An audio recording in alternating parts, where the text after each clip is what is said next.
That's why I always tell people, me, I don't look for attention.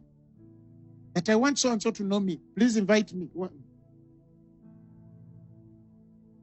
I just keep sharpening my what? My soul. Frank Alcovey said, sharpen your soul. 7 habits of highly effective people. Before oh, you're going for war, yes. When? We shall call you. And then you wait, and they're not calling you. To have a sword in your hand. The wisdom is keep sharpening it. The longer they take to call you,